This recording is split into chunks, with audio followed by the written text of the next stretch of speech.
All right, today we're going to jump into something that's, well, truly fascinating. We're going to explore the power of knowledge that isn't written down at all. We are diving deep into the oral tradition. I want to start with this African proverb, and I want you to just let it sink in for a second. When an elder dies, a library burns down. I mean, wow, that just hits you, doesn't it? It perfectly frames what we're talking about today, what knowledge really is, and just how fragile it can be.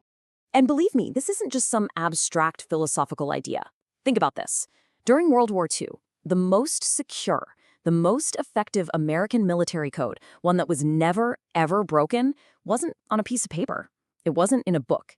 It existed entirely in the minds of the Navajo code talkers. So that just begs the question, right? How on earth is that possible? How can you remember hundreds of complicated terms perfectly and then recall them in an instant in the middle of a battle? How did they do it? Well, the answer starts when we completely shift how we think about memory.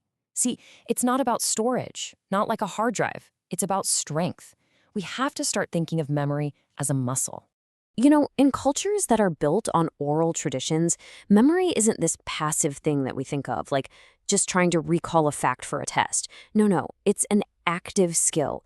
It's a muscle that is systematically, deliberately trained for massive capacity and for perfect accuracy. And the code talkers, they were the living proof of this.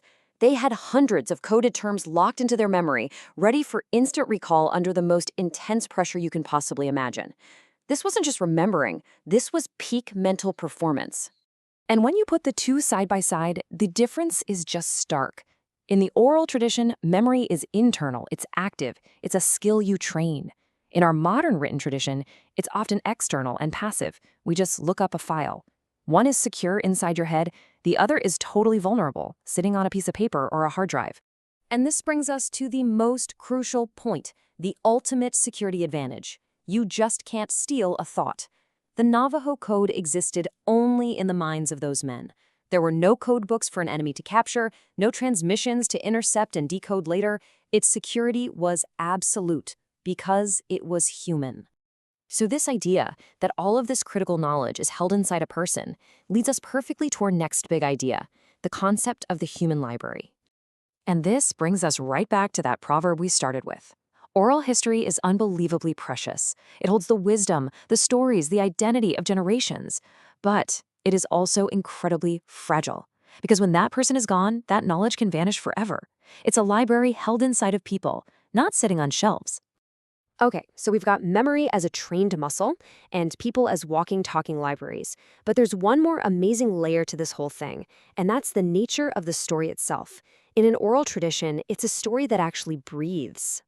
It's what's called a living text. So unlike a book that's printed and it's done, a living text is dynamic. It can adapt to new situations, maybe emphasize different lessons for a younger generation, but it's always being checked and verified by the collective memory of the entire community.